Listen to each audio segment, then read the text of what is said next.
Governor Herbert has issued a state of emergency due to hospital overcrowding. He will address the state of Utah shortly on TV.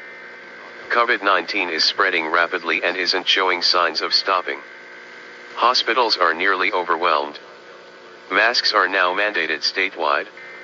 You should not gather socially with anyone who does not live with you. Utah Governor Gary Herbert will be addressing the state of Utah shortly on TV.